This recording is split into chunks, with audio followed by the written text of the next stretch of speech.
Sugar ఉన్న వాళ్ళకి వచ్చే సమస్యల్లో బాగా అందరూ బాధపడేది, పైకి చెప్పుకోలేనిది అంగస్తంభన సమస్య. వీళ్ళందరికీ వయసులో ఉన్నప్పుడు ఇరగదీస్తారు. మంచిగా ఫ్యామిలీ చేస్తారు, పిల్లలు పుడతారు. షుగర్ అటాక్ అయిన దగ్గర నుంచి వీళ్ళకి నరాల వ్యవస్థ మీద ఫస్ట్ ఎఫెక్ట్ అవుతుంది. ఫస్ట్ డ్యామేజ్ అయ్యేది ఏంటి బాడీలో అంటే నర్వస్ సిస్టమ్. ఎందుకో చూడండి. షుగర్ కోసం మీరు కంట్రోల్డ్గా డైట్ చేయాలి. చాలా పదార్థాలు అంటే అంగస్తంభనకి, రక్త ప్రసరణకి మంచి బలాన్ని ఇచ్చే స్వీట్లు వదిలేయాలి. అలాగే రైస్ ఎక్కువ తినకూడదు. ఈ రూల్స్ అన్నీ పాటించేసరికి మనిషి బతకడానికి కావాల్సిన కంట్రోల్ అయితే షుగర్ కంట్రోల్ చేసి జబ్బులు రాకుండా కంట్రోల్ చేయగలుగుతున్నాం. కానీ దాంతోపాటుగా శరీరానికి అందవలసిన పోషక పదార్థాలు అందకపోవటం వల్ల నర్వస్ సిస్టమ్ స్లో అయిపోతుంది. ఉండే కొద్దీ రోజులు గడిచే కొద్దీ స్లో అయిపోతుంది. రీజన్ ఏంటంటే తినాల్సిన ఆహారం సరిగ్గా తినలేరు, కంట్రోల్ సరిగ్గా ఉండట్లేదు. సపోజ్ కంట్రోల్ చేసుకుందామని వాళ్ళు ప్రయత్నం చేసినా వాళ్ళ పరిస్థితులు అనుకూలంగా లేవు షుగర్కి. ఎందుకంటే బియ్యం కంట్రోల్ చేస్తారు, నూనె కంట్రోల్ చేస్తారు, ఉప్పు కంట్రోల్ చేస్తారు, స్వీట్లు అస్సలు తినకుండా మానేస్తారు. ఎంత చేసినా పాలు తాగుతారు లేదా టీ తాగుతారు పంచదార వేసుకోకుండా. నువ్వు పంచదార టీలో వేసుకోలేదు, కానీ అసలు ఆ పాలు తయారైందే పంచదారతో. ల్యాబ్ మేడ్ మిల్కేగా, డైరెక్ట్గా గేదెల నుంచి పిండుకోవడానికి అన్న అవకాశం ఉందా? ల్యాబ్లో తయారవుతున్న పాలు, వాటిలో అన్నీ కూడా గ్లూకోజులు, ఫ్రక్టోజులు అన్నీ కలిపి తయారు చేస్తారు. ల్యాబ్ మిల్క్ అది తాగుతావు కాబట్టి ఇంక నీకు షుగర్ కంట్రోల్ కాదు. నేను అన్నీ కంట్రోల్ చేశాను సార్ అయినా తగ్గట్లేదంటే ఇక్కడ ఉంది లోపం. ఆ పాలల్లో షుగర్ ఉంటుంది. అలాగే కోడిగుడ్డు తింటారు, దానికేం షుగర్ ఏమి ఉండదుగా అనుకుంటారు. దానిలో అది ఒక కెమికల్ బాంబు. మందులు వేసి గుడ్లు పెట్టిద్ది అది. ఆ గుడ్లలో కెమికల్స్ మన లివర్ని ఎఫెక్ట్ చేస్తూ ఉంటాయి. అలాగే బాయిలర్ కోడిలో ఉండే కెమికల్స్ అవి తినడానికి, పెరగడానికి, వాటి రోగాలు రాకుండా వేసే కెమికల్స్ అన్నీ కూడా మన లివర్ మీద ఎఫెక్ట్ చూపించి లివర్ ఫంక్షన్ తగ్గుతుంది. ఎప్పుడైతే లివర్ ఫంక్షన్ తగ్గిందో మీరు గమనించండి, ఆయుర్వేదంలో కూడా ప్యాంక్రియాస్ బాగా యాక్టివ్గా పనిచేసి షుగర్ కంట్రోల్లో ఉండాలంటే లివర్ మూలికలే సగం ఉంటాయి దాంట్లో. ఆయుర్వేదంలో షుగర్కి కూడా లివర్ మూలికలే సగం పైన ఉంటాయి.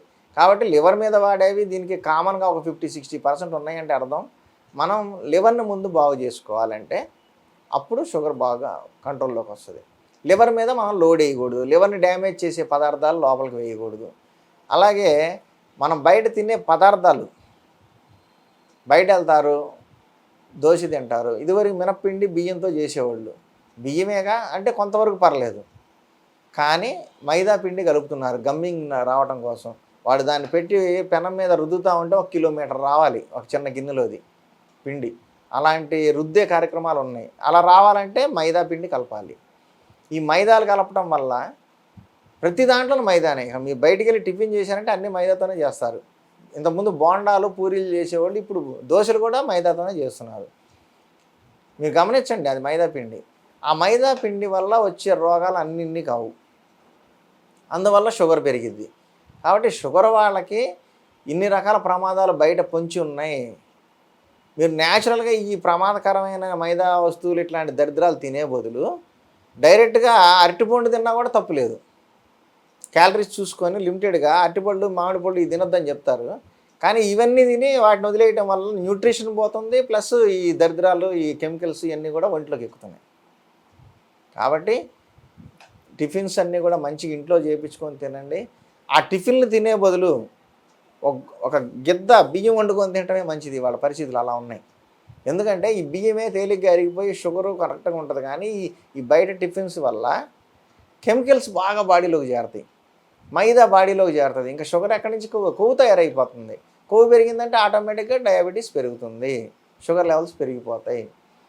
కాబట్టి మనం ఏం చేయాలంటే ఇవన్నీ కూడా నేను చెప్పినవన్నీ కూడా వీలైనంత వరకు కంట్రోల్ చేసుకోండి. వైట్ రైస్ తగ్గించండి. మంచిగా కొర్రన్నం తింటే నర్వస్ సిస్టమ్ సూపర్గా తయారవుతుంది, బలంగా తయారవుతుంది. అంగస్తంభన సమస్య కూడా తగ్గుతుంది వాడే కొద్దీ. ఇప్పుడు అంగస్తంభన రావడానికి ముఖ్యమైన రీజన్ ఇది. అంగస్తంభన కాకపోవడానికి షుగర్ ఉన్న పేషెంట్లు ఈ రీజన్స్ ఉన్నాయి. కాబట్టి ఫస్ట్ థింగ్ మంచి ఆహారం తీసుకోవాలి, విటమిన్స్, మినరల్స్ బాగా ఉండేవి తీసుకోవాలి. రెండోది మన బాడీలో ఉన్న అంటే రక్తంలో ఉన్న షుగరు, గ్లూకోజు సెల్స్లోకి వెళ్ళాలంటే వ్యాయామం కంపల్సరీ.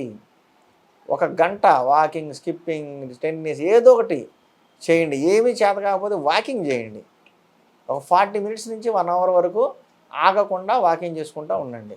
ఇలా చేసుకుంటే డైలీ మీ బ్లడ్లో ఉన్న షుగరు సెల్స్లోకి వెళ్ళిపోతుంది. ఇన్సులిన్ కూడా కరెక్ట్గా సూట్ అవుతుంది.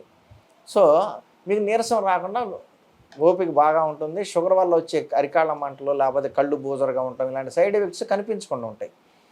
ఈ విధంగా మీరు నర్వస్ సిస్టమ్ని కాపాడుకోవడానికి కావాల్సిన ఆహారాలు తీసుకుంటూ, అంటే ఆహారాల్లో మునక్కాయలు, ఆకుకూరలు, కూరగాయలు, బీట్రూట్, క్యారెట్, టమాటా ఇలాంటివన్నీ బ్లడ్ ఇంప్రూవ్మెంట్ చేస్తాయి.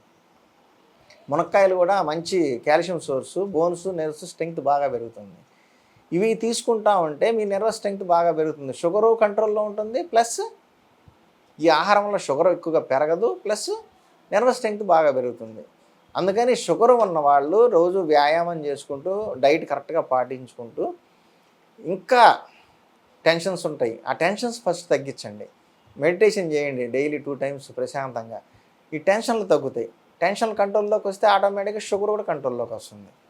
కాబట్టి ఇవి చేస్తూ ఇంకా మంచిగా కావాలి అనుకున్న వాళ్ళు నేను చెప్పే మూలికలతో అంగస్తంభన సమస్యను తగ్గించుకోవచ్చు.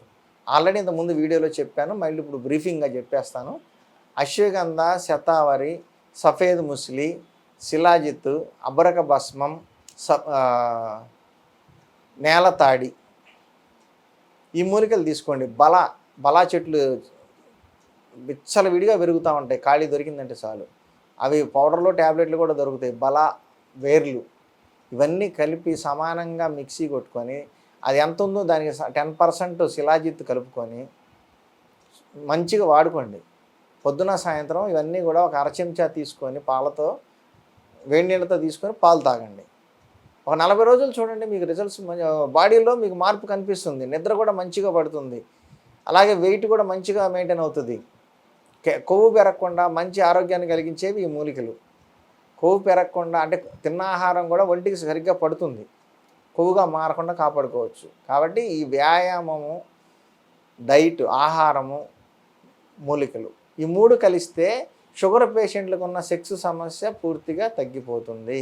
వాళ్ళు ఇదివరకు ఇట్లాగా 16 ఏళ్ళప్పుడు ఇరగదీసినట్టు ఇరగదీయలేకపోయినా చాలా సాటిస్ఫాక్టరీగా ఇద్దరూ సంతోషపడే విధంగా కావాల్సినంత బలం వస్తుంది.